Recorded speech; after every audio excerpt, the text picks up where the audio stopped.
So we've lost 3 new keeps on the front. We have 2 supply trains that have been taken down. We have lost 18 people at one of our keeps. The walls have fallen down on 6 other of our keeps, and we are losing men left and right. Look, man, 5v5 in structured PvP is a much harder game, so I don't know what you're complaining about. Coming up today on the Geekasaurus, we revisit WvW.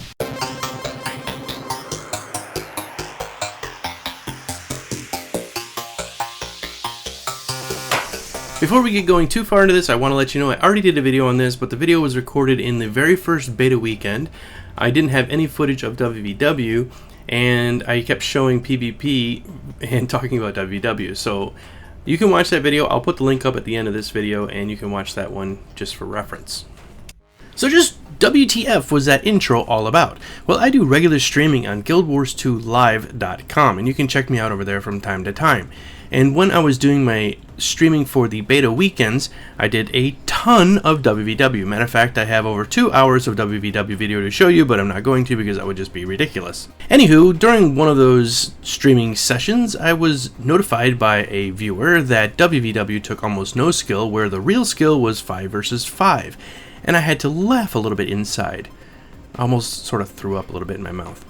And I could understand where they're coming from, because they're coming from a WoW mindset where it was all about the gear, and once you got all this awesome Uber gear and everybody had pretty much the same gear, you would then have to know certain strategies like, okay, I need to cast my heal at 10 seconds into the match because there's going to be this guy shooting this thing at me. And I can understand that.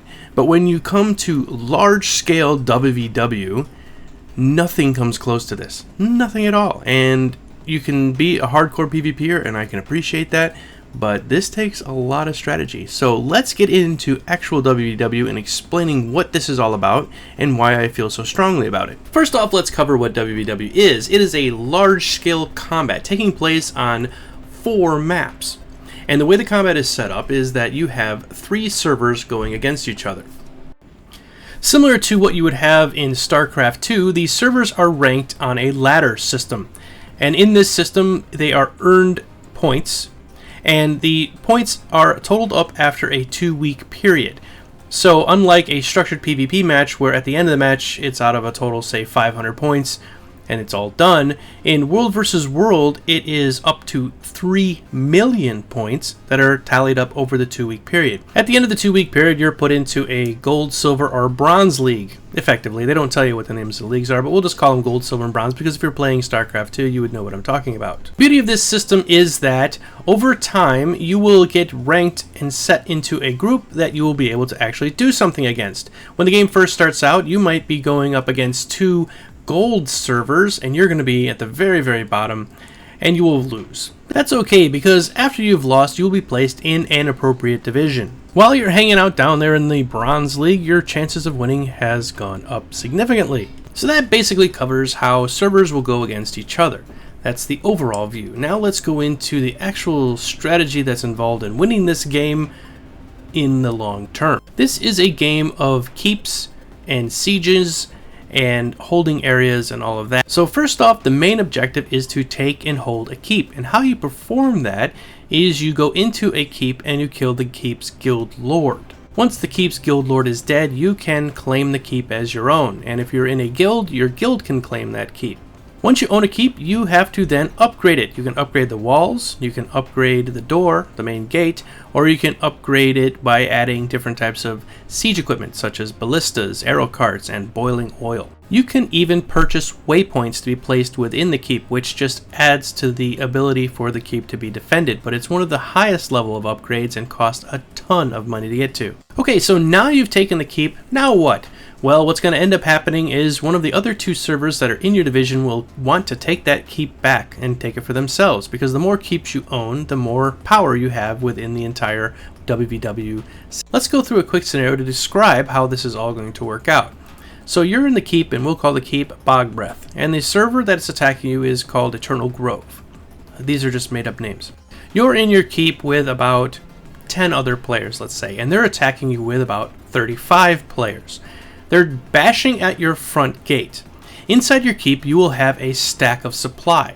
The supply keeps coming in on its own with the Dolyak supply train. The Dolyak supply train is coming from the main supply area. And when they come in, they're just these big lumbering cows with a couple of NPCs around them to sort of protect them. Now you can have your own guys out there protecting them and escorting them, or you can just risk it and have them walk in. But let's say you're in this keep and there's 35 guys pounding on the outside door. As they are doing that, you can come down with a pack of 10 supply. Each person can carry 10 supply. And as you come down with the supply, you can repair the door. So they're banging the door down and you're repairing the door over time. And that's very commendable. But let's say you started out this whole thing with only 500 supply inside the keep. The Dolyaks are going to start walking towards the keep with more supplies. But there's 35 people outside the door. And if they get a chance, they will kill the Dolyak as it's coming in. There is a doorway that only the inside keep owners can come through, and the Dolyak will walk through that little glowing portal, and I'll show you one in this video at some point. As the Dolyak supply train gets close, the 35 people outside are obviously not going to let them come in, so they're going to die. So your overall supply that's inside that keep is going to be dwindling because you are repairing the doors, you're repairing the walls, which we'll talk about in just a second how those are going to fall, and you are also trying to defend the keep by killing the invaders. So you're going to have some of your people that of the group of 10 that are inside there. They will be shooting arrows down on the people, dumping hot boiling oil on them if you've upgraded it that way. Lots and lots of blood and carnage will ensue. You might be saying to yourself, wait a second, there's 10 of us and 35 of them. We are going to lose this keep. But to be honest, you only need to have 1 or 2 people inside a keep that can defend it correctly to hold off a huge group of people. Now, eventually, you will probably get taken out either by trying to repair the door. Sometimes some explosions can go through the door and kill you, and other ways that you can die. If you die within a keep, you have to run all the way back, unless somebody is inside that can revive you. Now, if everybody in the team is taken out, then the chances you're getting back in are kind of slim. Okay, you've done your very best, and you've held them off as long as you possibly can, and you've all died. And you've run out of supply anyway, so at this point the keep is going to fall. What they need to do is break the door down or break a wall down. To break a door down, they can actually just attack the door. And if they attack the door, it would probably take 35 of them, somewhere close to 30 to 45 minutes to take the door down. It's that freaking hard. So what they're going to need to do is set up a battering ram. If they set the battering ram up on the door, they can pound away at it and probably have it down within 5 or 6 minutes. One thing I want to mention real quick is that this game uses actual historical siege equipment. So this was used back in medieval times to take down keeps. So to get the wall down, they're going to need to use something called a trebuchet, or a catapult. First, the trebuchet. Trebuchet uses a big hunk of rock, and it lobs it between 1,000 and 4,000 yards. The minimum distance is 1,000 yards, so if your enemy is within the minimum distance range, you won't be able to hit them at all. The trebuchet is pretty effective against personnel, but actually the most effective use of it is against walls. One common mistake I saw in my beta weekend WvW events was that people often put trebuchets like right up next to the keep. That's a bad idea. You will notice looking at the map that there are places that you can easily get to that are very far away from the keep that you want to set your trebuchet and catapults up on. The reason for this is if you set the trebuchet up too close to the keep, first off you can't hit the walls, second off is it's very susceptible to enemy fire. Remember, they're inside the keep, but they can just as easily come outside the keep and attack any of the siege equipment that you have set up. To purchase any of this equipment, you need to purchase a set of plans from one of the quartermasters that you'll find located throughout the WvW area. Some of them are pretty cheap, 1 or 2 silver a piece, where some of them are very expensive, like siege golems, which I believe were like 5 gold. Now the siege golem is a short range door basher, and you can set it up right outside of a door and it will knock the door down almost instantly. What siege golems are not good at are personnel. They do not move very easily, they're not maneuverable, so if you try to use them against people, you're just going to waste your 5 gold. Okay, back to our scenario. So they have knocked down your main gate. They have to come in and they have to kill the guild lord, which is up at the top part of the keep, and different keeps are in different locations. But they're also going to have to fight NPCs that you have purchased too. There's different NPCs you can purchase to help defend your keep. After they have done all of that and they've knocked down the keep door and they have killed the guild lord, the keep will then automatically start rebuilding itself to the base level. Here is where if they are a guild, they can then claim the keep in their guild's name. And they will be displaying all of their guild banners around the keep. As you can see here, this keep has a green banner hanging down. But if a guild owned this keep, you would see that guild's graphic on that banner. That brings me to an interesting point. The only thing you'll ever see when you go up against another player is the name of their server and defender or attacker. If they are in their own battleground area, then they are defenders. If they're in your battleground area, they are attackers. So you'll see their name in red, and it'll have the name of their server. Say the name of their server is WvW, which is the server I was playing on. And they come into my area, they would be a WvW attacker. If I was in their area, I would see them as WvW defender, but all I see is red. The only way you're ever going to distinguish who you're going up against is if they're in a particular keep and that's their guild's keep. You'll be able to see that their guild emblem matches the one on the walls, and that's about it. The reason ArenaNet has done this is because they don't want you to get fame in any sort of one way or the other. They don't want you to become too famous or too infamous either. If you are constantly winning matches and everything, yes, you probably want to show off how awesome you are, and people would be like, ooh, here comes Bob, and Bob is just amazing. He kills everybody in PvP or WvW. But they also don't want you to be named Sam, and poor Sam gets beat down every single time he goes into WvW, and they go, oh, there comes Sam, everybody jump on him real quick because he's easy. So let's talk a little bit about the maps. Each map is massive. It's got to be at least 15 to 20 minutes of running time across, and maybe 30 to 40 minutes running completely around the entire circle for each map. You are going to use the map as a guide to where to attack or defend next. On the map you will see a icon for a keep. The keep will then be colored either the color of your server, either it's red, blue, or green. And depending on which map you're looking at, this could either be a good thing or a bad thing. If you are defending your own borderlands, they are called for each individual server. If you're defending your own borderlands and everything on the map is your color, that means you guys are doing just fine. You can now go into the Eternal Battlegrounds, which is in the middle. Eternal Battlegrounds points total are worth more than yours combined in your borderlands. So it's definitely worth going in there to take out some keeps and stuff in that area. As you will notice from my mini-map, you will see that I am green, and across the bridge is a red keep. Now this is on our borderlands, so that means we want to make sure we take out the red one. You will see there's also crossed swords right around the bridge. That means that's where the action is. So it's very easy to see where is stuff going on and where can I be of some help to my team. Alright, so we've discussed maps and kind of what they do. So what does all this get you? What are we doing all this for? Why are we bothering with getting keeps and we're bothering with getting any of the other stuff that we're trying to do in this game? It gets you points. Now these points are used to rank you at the end of the entire 2-week period of the tally that they total up. Also, you get bonuses, and that's what this is all about. You will get bonuses like an XP bonus for your entire realm. You'll get crafting bonus for your entire realm. So it's very important to be sure that you get this stuff done in WvW because it impacts the entire game for everybody else. Well, that's great and all, but I have to be max level, and that means I've got to... No, let's scratch that right now. What the great part about all of this is you only need to be level 1 to jump in. You jump in at level 1 and you can help out, because it automatically puts you at max level, which right now is 80. So it puts you at max level. You don't get all the skills and abilities you would if you're doing structured PvP, but you do get your health at max level and you get your armor and everything is all scaled up. So you're effectively mediocre level 80, and that's good enough for doing keep defense, for running supplies, for stopping Doliacs from their supply routes and helping out to escort them.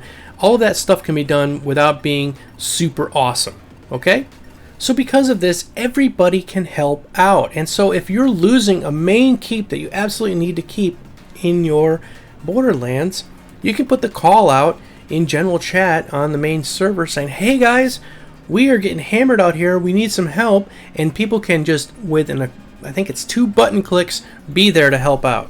That's awesome. And if there's a waypoint set up in the keep, somebody's gone through all the trouble of getting the waypoint set up.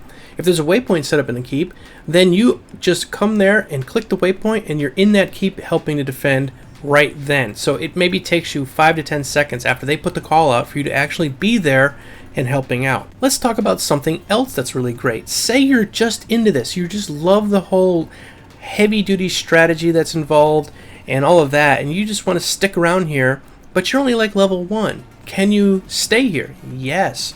There are PvE type quests out here in the WvW battlegrounds. So you can do escort missions, you can kill named NPCs, there's all these things you can do, and because you're effectively level 80, you can do them fairly well, but they are a little hard. Think of the mobs as being elites. So even though you are max level, you will still have a little bit of a trouble. You might want to have a couple of friends along to help you, but every bit of experience you get for killing those critters or escorting the Doliacs, whatever, goes towards a baseline XP that you will earn throughout the game. So you are always earning experience points while you're out there defending, and you get to have some fun WvW. So it's almost like this is the PvP server of your server choices, knowing that there are no actual PvE PvP servers in this game because you cannot attack anybody on your own realm, but you can go into the WvW and have killing fest to your heart's desire, and it's totally acceptable out here to gank somebody because that's what's expected. Now, in the beginning of this, I sort of made fun of the guys who said that structured PvP is much more strategic than this. I would think structured PvP is a lot like small squad combat. You think of it as maybe 5-man versus 5-man. If you're out in the real world at war and you're with your squad and you take on another squad in a skirmish, then that's kind of the way I look at PvP, structured PvP in this game. WvW I think of as being a general or being even a ground troop in a full-scale war, because there are reasons that you want to take certain areas. You want to let certain ones fall so that you can have an advantage with something else. So there's a bunch of strategy involved in this, and from what I've seen so far, everyone seems to be playing along fairly well because you realize it's a team. So people don't generally cut you down because they know, hey, this guy, as bad as this guy is, he is still helping us some way. He's either helping to defend the keep, he's running supplies, he's doing something that is helping us out. So I haven't seen too much animosity in this game so far with regards to WvW. There is a sense of camaraderie, and everyone sort of has to work together. Here's a good example. This is me on the trebuchet. I'd never even done it before, and so I hopped on it because it was open. While I'm trying to shoot it, I can't see where I'm supposed to be shooting because it shoots 4,000 yards or something like that. And I had a spotter helping me out. But as you see here, I am within the 1,000 yard range of me being able to hit these guys that are directly in front of us. So I'm shooting over them and it's hitting the trees beyond. But that's why this takes a bit of teamwork, because you're on this wall and you're shooting so far away. The only way you can see what you're supposed to be hitting is you need to have a spotter. And as we spin around sometimes, you will see I have a guy standing on the wall telling me a little to the left, a little to the right, a little bit more range, and he's spotting for me, which is what happens with real artillery crews in war. ArenaNet has done their best job to take the things that work best in other games and bring them to one single game. The WvW in this game comes directly from Dark Ages of Camelot. Those of you who are just new to MMOs, maybe only played WoW, don't have any idea what I'm talking about, but WvW was the first time that they came up with the idea that you could not PvP within your own realm, and your realm would join up with other realms to fight a single realm. Because they took the best from all of these games and added to that, they've made a really comprehensive combat system that is great for something to do when you're bored of leveling or you just don't want to craft or whatever. Why not go and do some WvW? It's really easy to get into. It doesn't require mass groups of people to pre-set up, or you don't need a big 40-man raid or anything like that. You just jump in and start doing stuff. You can take keeps, you can escort Doliacs, you can do all kinds of things on your own without ever having been part of something bigger.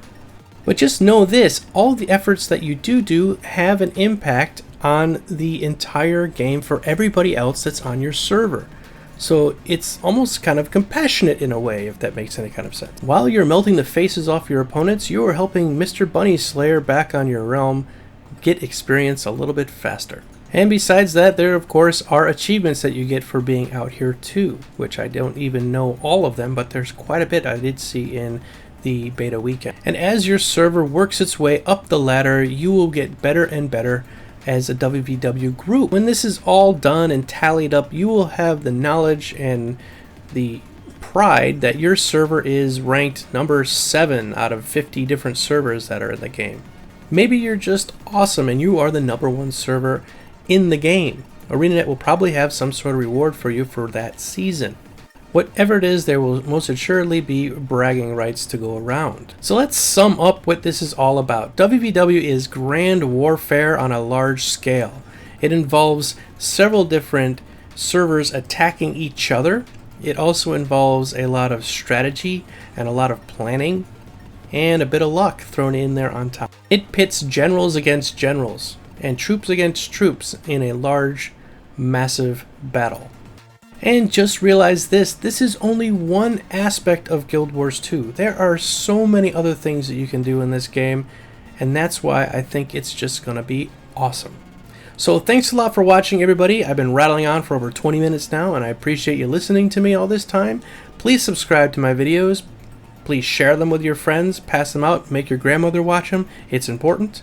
And I will see you guys soon, and until next time, I say, see ya!